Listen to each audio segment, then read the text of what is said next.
Hello students, teachers, welcome! Bem-vindos à nossa aula de língua inglesa. Eu sou o professor Ademir Ribeiro e vou ficar com vocês ao longo dessa aula. Por falar em aula, nós vamos dar uma olhadinha agora no nosso objeto de conhecimento. Vamos lá? Nosso objeto de conhecimento, então, da nossa aula 3 é o seguinte: reconhecimento das perspectivas de mundo nas práticas de linguagens, ressignificando-as de acordo com o contexto contemporâneo e intercultural. E o nosso detalhamento: uso da língua inglesa como instrumento de análise das relações de poder e suas implicações na vida do indivíduo. Vamos iniciar nossa aula de hoje?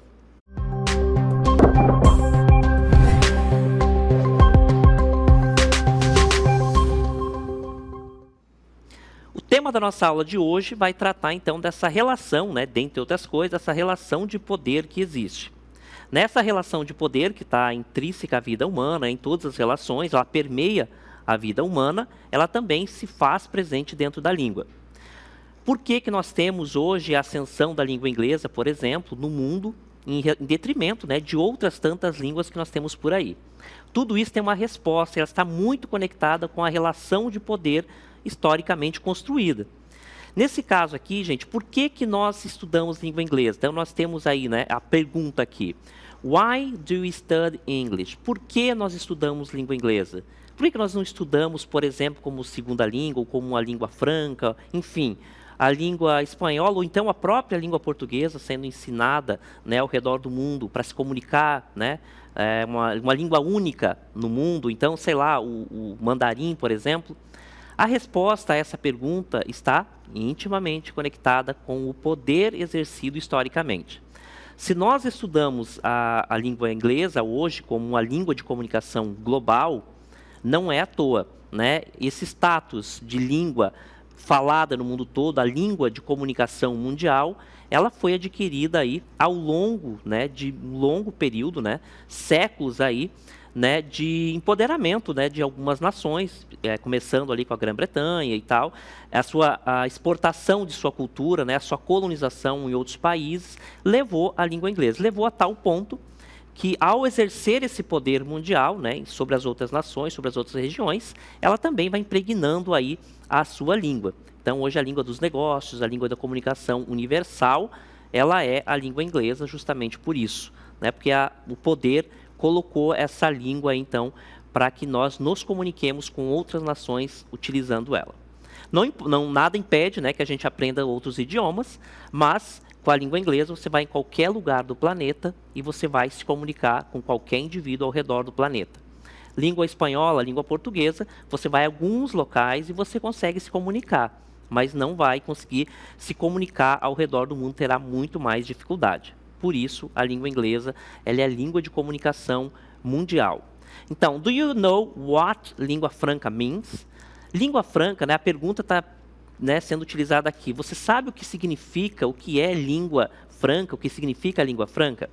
A língua inglesa, ela ascendeu finalmente no nosso país, Isso é um processo demorado e que demorou muito já, porque a gente já via indícios desse processo de importância da língua ao longo de várias décadas. Mas agora, finalmente, a língua inglesa, aqui no Brasil, é tratada como língua franca.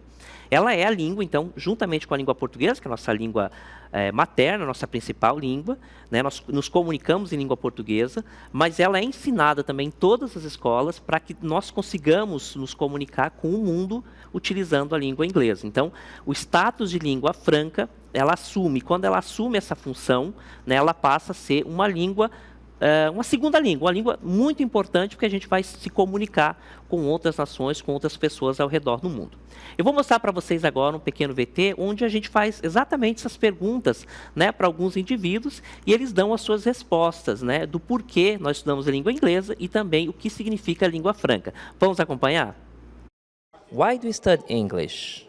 Por que nós estudamos inglês? Eu acredito que pelo fato de ser uma das línguas mais faladas no mundo, Só perde para o espanhol e o mandarim. Eu acho que estudar inglês é importante porque você precisa dominar uma língua que é considerada universal, Todos os países, todos os povos têm essa língua como referência. A necessidade de você dominar esse idioma, se dá em função da globalização que nós estamos passando, é fundamental, é importantíssimo, né? Ter o conhecimento básico, pelo menos básico da língua inglesa. Então, acho que é legal aprender inglês para a gente ter acesso a essas informações de outros países que, no nosso país, quem sabe, somente na língua pátria, né, no país que nós nascemos, não seja suficiente para conhecer o mundo, por exemplo. Do you know what língua franca means? Língua franca agora, eu estou aqui pensando um pouco, olha... Não faço a mínima ideia, olha, do que seja a língua franca. Essa daí eu vou ser sincero. Será se é aquela língua que você não pode mentir, né? Eu não sei. Vou procurar saber. Bom, então para a gente entender aí a influência da língua inglesa na atualidade, vamos retornar um pouquinho ali para a era colonial. Quando a Inglaterra inicia seu processo de expansão por todos os continentes, ela vai ter territórios ali na África, na América, na Ásia, na Oceania. E uma coisa importante para a gente destacar é que um dos dispositivos de dominação colonial é a imposição do idioma. Então a gente vai ter início assim a esse processo de expansão da língua inglesa. Já no século XIX, nós vamos ter uma outra dinâmica que vai ser o imperialismo. Por meio do imperialismo, a Inglaterra vai dominar vastas regiões do globo e impor a sua cultura, consequentemente a sua língua. Então essa imposição vai se dar por meio do teatro, da literatura e diversos outros dispositivos culturais. Já no século XX, nós temos os Estados Unidos emergindo como uma grande potência mundial, tanto na política quanto na economia, principalmente aqui também para a cultura, o que vai ajudar a expandir ainda mais o idioma no mundo. Na era digital do mundo globalizado, as redes sociais elas vão dominar e vão fazer com que a língua inglesa ela se torne ainda mais difundida, já que a língua predominante do meio digital é a inglesa. Então nós vimos aí, né, ao longo desse VT, né, a percepção das pessoas em relação à língua inglesa, né, exatamente aquilo que a gente falou, né, nessa conversa introdutória acerca da língua. Nós falamos a língua inglesa, não é por acaso, né, se a gente fala a língua inglesa, teve todo um processo que desencadeou, né, ao longo do tempo e chegou a esse momento onde a língua inglesa ela é inevitável, né, é algo que a gente de fato precisa para se comunicar. E com relação à língua franca, então, ela está conectada com essa nova posição, com esse novo status que a língua adquire no nosso país. Né? Muitos países ao redor do mundo já faziam isso há muito tempo. Né? Nós entramos agora, né, com esse status da língua franca, justamente que é uma língua que a gente precisa ensinar para que as pessoas consigam se comunicar, já que o mundo é muito globalizado, né? A gente tem contato com pessoas de outras nacionalidades e essa integração, essa conexão se dá através da língua inglesa. Bem, a língua inglesa, gente, ela então é a língua franca, só que ela exerce o poder na nossa língua, né? Todas as línguas hoje, a globalização, então as trocas de informações, elas facilitam. É possível hoje você conhecer palavras, vocabulário do coreano, por exemplo. Né? É muito mais fácil você ter acesso a essas línguas. A língua inglesa ela assume, então, uma função dentro da nossa língua. Ela vai adentrando na nossa língua de forma passiva, é um processo normal, e a gente vê vários exemplos disso. Um desses exemplos, gente, é o estrangeirismo. É quando a língua, né, uma outra língua, entra dentro de uma determinada língua, no caso que a gente está falando de língua portuguesa e língua inglesa, tá? Quando a língua inglesa ela invade a língua portuguesa, vamos utilizar esse termo, ela vai deixando alguns vocabulários que a gente utiliza. Isso não é necessariamente ruim, não é bom, não se trata disso, mas é importante a gente conhecer para saber qual é a origem das palavras. Por exemplo, nós temos o estrangeirismo que trata justamente dessas palavras que a gente importa da língua inglesa e deixa, né, coloca no nosso idioma tal qual é grafado, é escrito na língua inglesa. É o caso do design. Né? Design é uma palavra que nós utilizamos muito, assim, acho que todo mundo, né, todos vocês conhecem, sabem o significado dessa palavra, né, qual é o contexto que ela sempre é aplicada. Isso é um exemplo de estrangeirismo. E tem outros, olha só. Delivery, todo mundo sabe o que significa a palavrinha delivery, que é entrega, né, basicamente significa entrega. A gente utiliza essa palavra, né, porque ela resume bem outras expressões da língua portuguesa, tá? Então a gente normalmente tem um estrangeirismo sendo utilizado Porque na língua portuguesa, para a gente explicar determinada ação, a gente precisaria de várias palavras, de um contexto maior, sendo que, às vezes, na língua inglesa, uma única palavra define exatamente isso. Então, nessa lacuna de significados, né, na nossa língua, e para tornar a língua mais rápida, a fala mais rápida, a gente importa uma palavra. É o caso do delivery. Né? A gente falar delivery, aquele pessoal que entrega, ou então aquelas entregas que normalmente é feito em motos e tal. Né? Repare que é uma explicação maior do que o normal. A palavra delivery dá conta de tudo isso, supre essa necessidade. Né? Então, ela resume mais os significados. Outros exemplos. Fitness. Fitness, essa palavra que está muito relacionada à prática de esportes, academia e tudo mais. Também é uma palavra que define, então é todo um universo, né? A palavrinha fitness define todo um universo relacionado à academia, a esporte, né? Então é uma palavra que utiliza em determinados contextos e que resume ali, facilita a comunicação. Palavrinha jeans, né? Imagine como seria difícil a gente explicar o material feito, né, que seria utilizado para produzir esse tipo de roupa, essas peças de roupa. Então, em vez de explicar, é um fio produzido de algodão, enrolado de tal forma, não sei o quê, a gente utiliza simplesmente a palavra jeans. Se você falar a palavra jeans, todo mundo entende. Só que é uma palavra que a gente importou, né, da língua inglesa através do processo de estrangeirismo. Outro exemplo. Shopping center. Shopping center também é uma palavra, tem vários outros exemplos, né? Mas shopping center é um exemplo também de estrangeirismo. Todo mundo sabe o que significa, né? Centro de compras, aquele local onde tem várias lojas, vários produtos, né? De diversas marcas, tudo no mesmo local. Isso é um shopping center.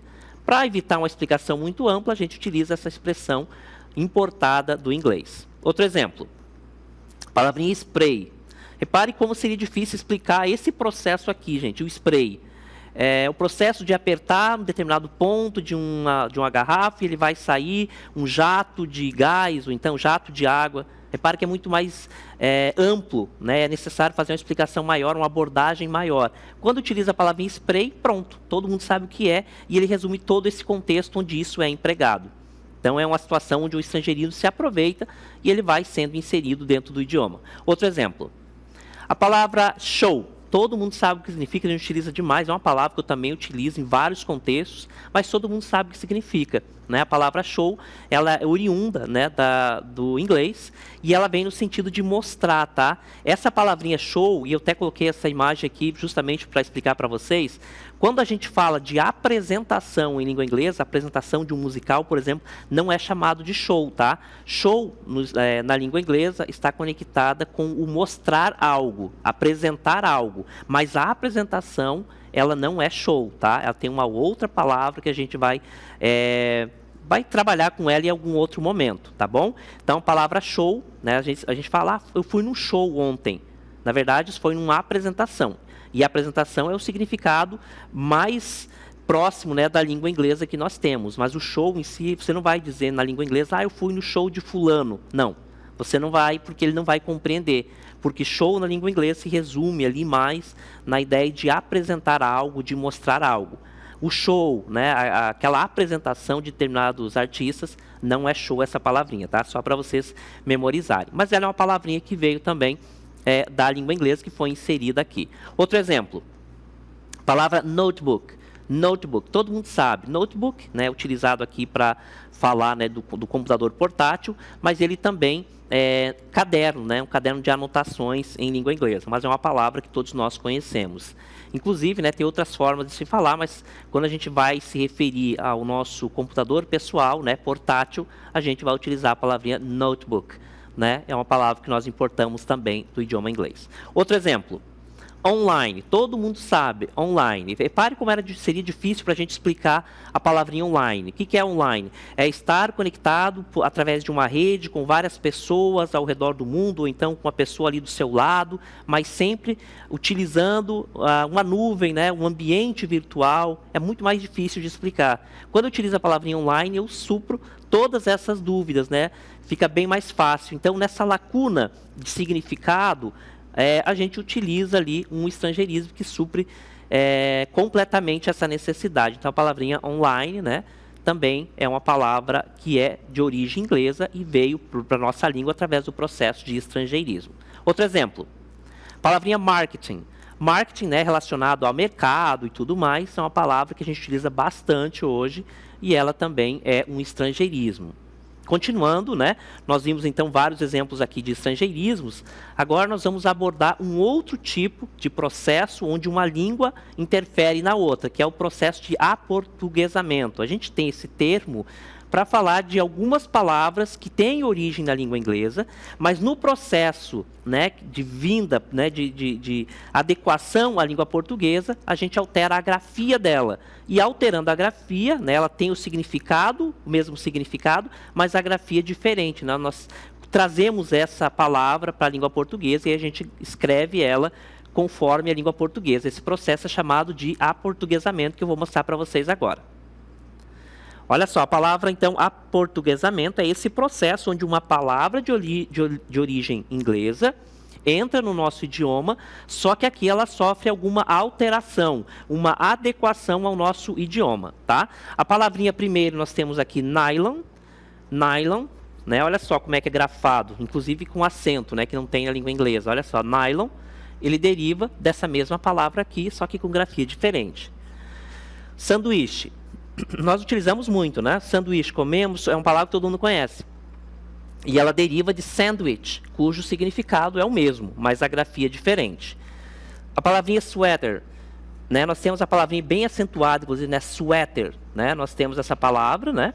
E sweater, nós temos aqui da língua inglesa uma palavra que vem de lá e nós trazemos para a língua portuguesa, aí é necessário acentuar, nesse caso aqui é uma palavra paroxítona, então ela precisa ser acentuada, então esse processo de mudança de grafia é chamado de aportuguesamento. A palavrinha shampoo, vem de shampoo, mesmo significado, mas grafia diferente.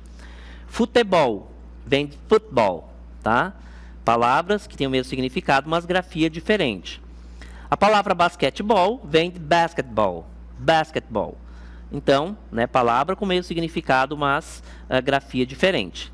Bege vem de beige, né? A palavra ali tem o mesmo significado, mas ela sofreu uma mudança para adequação na língua portuguesa. A palavrinha bife vem de beef, tá? Engraçado que aqui, nesse processo aqui, ele mudou, inclusive, o significado. A palavra bife, gente, eu me refiro à carne de gado de modo geral na língua inglesa. O bife aqui no Brasil, nós falamos exclusivamente de um tipo de carne bovina, né, aquele mais fininho e tal. É um tipo de carne preparado já, né, para ser processado, cozido, frito, né, de uma forma mais rápida. Então, ele é um significado diferenciado, tá? Inclusive, aqui a gente trata essa palavrinha aqui como falso cognato, tá? Beef, nos Estados Unidos, na Inglaterra, enfim, países de língua inglesa, diz respeito a todo tipo de carne bovina. Já bife é o bife que nós conhecemos aqui, mas os significados são divergentes, tá? Tem uma aproximação, mas são significados, não são idênticos não, tá? Então, beef, na língua inglesa, não é bife, né? Beef é todo tipo de carne bovina. Por último, nós temos sport, né? Esporte vem de sport. Também palavra que tem o mesmo significado, mas a grafia é diferente, tá? Esse processo é chamado de aportuguesamento, ok? Vou mostrar para vocês agora um outro processo que acontece, né, quando nós falamos dessa conexão entre duas línguas, né, onde uma língua se sobrepõe à outra. Isso é um processo que a gente não entra aí no contexto se é bom ou se é ruim, mas é um processo que acontece. Então nós já vimos, né? As palavras que nós importamos, né, os estrangeirismos, que são palavras que nós adicionamos, né, na nossa língua e ela não perde nada, ela continua com a mesma grafia. Isso é um processo chamado de estrangeirismo. O aportuguesamento é quando eu pego uma palavra de origem inglesa e adequo ela à nossa língua portuguesa. Nesse processo ela vai mudar, né, sempre a grafia, tá certo? Agora nós vamos ver um outro processo também que nós utilizamos bastante, muito sem saber em alguns casos, que é o uso do apóstrofo. Apóstrofo em língua inglesa, ele tem duas finalidades. Ele vai ser utilizado para abreviar palavras, abreviar expressões, especialmente ali nas formas negativas, e também para indicar posse, tá? Para indicar posse ele também é utilizado na língua inglesa. Na língua portuguesa, o único jeito utilizado, né, a única situação onde utilizo o apóstrofo é para abreviar. Eu não tenho essa função de utilizar um apóstrofo para indicar posse, como nós temos na língua inglesa. E às vezes há uma confusão, as pessoas querem inventar algumas situações e acabam cometendo ali um certo engano, tá? Na língua portuguesa, o apóstrofo é aquele sinalzinho semelhante a uma vírgula que nós colocamos sempre em cima da palavra, né, de algumas palavras, para abreviar, indicação de abreviação. Esse processo é a única situação onde nós temos na língua portuguesa. Na língua inglesa, eu tenho, então, além desse processo de abreviar, ele pode indicar, por vezes, posse, tá? Nós vamos entrar exatamente dentro desse contexto agora. Olha aqui. O apóstrofo, então, que é aquela vírgula que eu vou mostrar para vocês, olha só. Na língua inglesa, ele tem duas situações. A primeira que eu vou mostrar para vocês é essa aqui, que inclusive tem na língua portuguesa, que é abreviar. Eu tenho let us, eu coloco let's, certo? Eu tenho here is. Eu tenho a forma aqui, or here's. Olha só a presença do apóstrofo indicando que essa palavra está abreviada. Aqui, there is significa há. There's, olha só, a utilização do apóstrofo para indicar a abreviação dessa expressão aqui. They'll, tá vendo? A utilização do apóstrofo indicando a abreviação, tá? Depois a gente vai ver o significado dessas expressões aqui, tá? Porque são expressões soltas, então o significado vai ficar um pouquinho estranho, mas enfim. Would vai ficar you'd. Olha só, presença do apóstrofo aqui indicando uma abreviação. Is not, isn't. Isn't, abreviação utilizando o apóstrofo. Então, no primeiro exemplo aqui, gente, nós temos let us, significa vamos, deixe, aí depende do contexto, né? Como eu falei para vocês, são expressões soltas, então nem sempre tem um significado muito fácil de identificar. Here is, aqui está. Here is, aqui está. Eu tenho então a forma não abreviada e here's a forma abreviada. There is significa há, quando eu estou falando de singular, né? E there's, aqui é a sua forma abreviada. They will, eles ou elas, né? O will é um indicativo de futuro, então eu precisaria de um verbo aqui na frente para indicar qual é a ação, né? Que eu estou me referindo, que essa ação irá acontecer. O will é um indicativo de futuro, tá? E eu tenho a sua forma abreviada aqui também, they'll. You would, também, isso aqui é um verbo modal, ele vai precisar de um verbo principal para indicar alguma coisa, tá? Porque é só ele solto assim, ele não tem um significado próprio. You would, vai ficar you'd, também é a sua forma abreviada. Is not é o verbo to be, mais o not aqui, tá? Não é. Basicamente, a tradução seria isso, mas o que eu quero chamar a atenção para vocês é a sua forma abreviada através da utilização do apóstrofo, tá certo? Bem, nós já vimos, então, alguns exemplos de situações onde o apóstrofo, né, que é aquela vírgula, semelhante a uma vírgula, que eu coloco em cima da palavra, na língua inglesa, ela é utilizada, então, para abreviar tal qual nós utilizamos na língua portuguesa. Reitero, na língua portuguesa, nós utilizamos o apóstrofo só para indicar que aquela palavra ou aquela expressão está abreviada. Por exemplo, caixa d'água. A expressão d'água tem o D, o apóstrofo, mais água. É uma abreviação ali. Esse apóstrofo é utilizado, então, para indicar essa abreviação. Na língua inglesa, tem uma outra situação em que o uso do apóstrofo pode indicar posse, que é o que nós vamos ver agora. Genitive case. Genitive case é o caso, né, do genitivo, ou seja, quando o apóstrofo é utilizado para indicar posse. Na língua inglesa, existe o genitive case para indicar uma relação de posse, tá? Então, ele vai indicar posse. Posse familiar, de propósito ou mesmo de origem. Então, basicamente, em resumo, o uso do apóstrofo, em alguns casos, no caso do genitivo, genitive case, ele vai indicar posse. O genitive case equivale ao de, em português, sendo representado na língua inglesa pelo uso do apóstrofo mais S. Então, seria isso aqui, tá? Apóstrofo mais S. Em substantivos comuns ou próprios que sejam animados. Então, essas são as situações de uso do genitive case desse apóstrofo. Vou mostrar para vocês alguns exemplos. Olha só, that's Jenny's book. Aquele é o livro, book, o livro que pertence a Jenny, certo? O apóstrofo aqui está indicando posse. Aquele é o livro da Jane, tá certo? Estou me referindo ao livro dela. Então, o apóstrofo aqui não está abreviando, ele está mostrando posse. I have to wash my dad's car. Eu preciso lavar, palavra wash, to wash, o verbo lavar, o carro do meu pai. My dad's car, o carro pertence ao pai, certo? O apóstrofo aqui ó, sendo utilizado para indicar posse, o carro é dele, né? Então, I have to wash my dad's car. Eu preciso lavar o carro do meu pai. My dog's house is dirty. A casa do meu cachorro está suja. Dirty quer dizer suja, empoeirada, suja de modo geral. A casa pertence ao cachorro. Indicação de posse, uso do apóstrofo, tá certo? Então, my dog's house is dirty. A casa do meu cachorro está empoeirada. Is that John's hat? Aquele é o chapéu do John?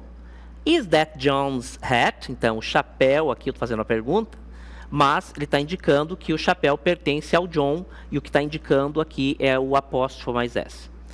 Do you know where I can buy men's clothing? Você sabe me dizer onde eu posso comprar roupas de homens, né? Roupas masculinas? Olha o apóstrofo aqui mais S.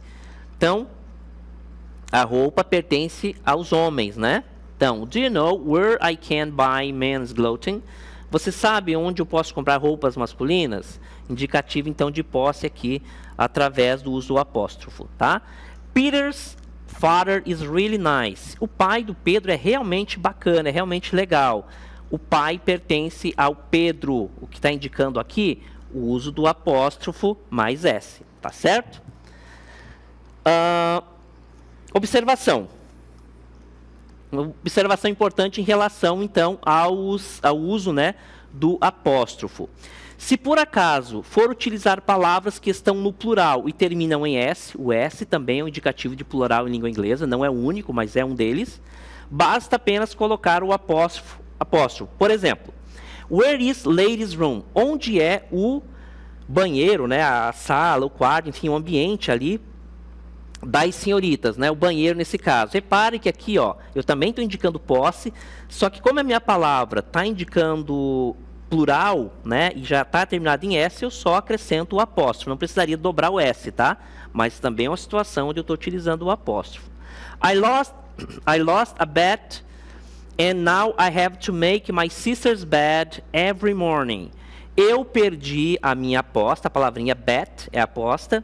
Eu perdi minha aposta e agora I have to make, eu tenho que fazer arrumar a cama da minha irmã toda manhã. Então, a cama pertence à irmã. Olha só que sisters, né? É uma palavra que já termina, nesse caso aqui, né? Indicativo de plural. Eu coloco, então, somente o S. Então, eu perdi minha aposta, eu tenho que fazer a cama das minhas irmãs toda manhã. The girls' uniforms are not clean. O uniforme das garotas não está limpo. O uniforme pertence às garotas, então indicativo aqui de posse, né, utilizando o apóstrofo. Girls é plural, né, garotas, terminado em S. Eu não preciso colocar apóstrofo S, somente o apóstrofo. Em resumo, se a minha palavra, o meu substantivo, possuir algo e esse substantivo for plural e tiver terminação em S, eu não vou colocar, então, o uso do apóstrofo mais S. Eu simplesmente vou colocar o apóstrofo e não vou repetir o S, certo? Alguns exemplos agora do genitivo do dia a dia. Vamos dar uma olhadinha? Tá, olha só. Alguns exemplos, então, que nós temos do uso do genitivo, ou seja, o apóstrofo sendo utilizado para indicar posse. Olha só. Primeiro exemplo. Todo mundo conhece restaurante, né? McDonald's. Então, o apóstrofo ali está utilizando, né? Indicando que é uma posse. Ou seja, esse restaurante pertence ao McDonald's, tá? Uma apóstrofo ali. Você já conhece, já vira essa marca. Outro exemplo. Bob's. Também um restaurante. Bob's, ou seja, restaurante que pertence ao Bob. Certo? O apóstrofo indicando posse. Outro exemplo. A marca de roupas Levi's, se lê Levi's, tá? A gente fala Levi's, mas é Levi's a pronúncia. Pertence ao Levi, ou seja, a origem, o dono é o Levi, o indicativo ali de posse apresentado pelo apóstrofo. Na sequência, Zeca's restaurante. Isso aqui é muito brasileiro, né? É a utilização do apóstrofo ali para indicar posse, sendo que nós não temos isso na língua portuguesa. Então, Zeca's Restaurante é um indicativo, embora errado, né? Que esse restaurante pertence ao Zeca, tá certo? Então, nós temos agora o Petrus Borracharia. Também é um outro exemplo onde nós utilizamos o apóstrofo de forma errada. Por que é errado? Porque eu utilizo o apóstrofo para indicar posse, sendo que na língua portuguesa nós não temos o uso do apóstrofo para indicar posse, tá certo? Então nós vimos aí vários exemplos relacionados ao uso do genitivo, né, do uso do apóstrofo para indicar posse. Agora vou mostrar para vocês uma lista de expressões idiomáticas, né, que diferenciam uma língua inglesa formal daquele falante nativo, né, que seria a linguagem coloquial da língua inglesa. Nós temos então, primeira, I am very happy. Isso é a forma, né, o jeito formal. Aí você vai falar a mesma coisa utilizando a expressão I am over the moon. Eu estou para lá da lua, né? Cheguei na lua, né? Quer dizer a mesma coisa, que eu estou muito feliz, só que uma expressão que provavelmente um falante nativo vai falar. Outro exemplo, good luck, boa sorte, é formal. Break a leg quer dizer mesma coisa, só que de um jeito informal, coloquial, né? Aí, you have to decide, você precisa decidir.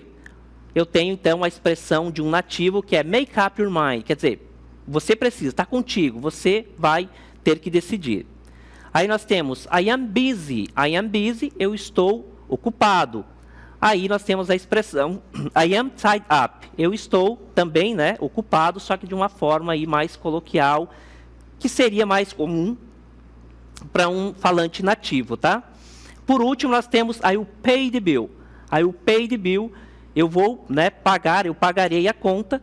A expressão it's on me significa exatamente a mesma coisa, só que mais comum aí para um falante nativo, tá bom, gente? E assim a gente finaliza a nossa aula de hoje e a gente se vê na próxima.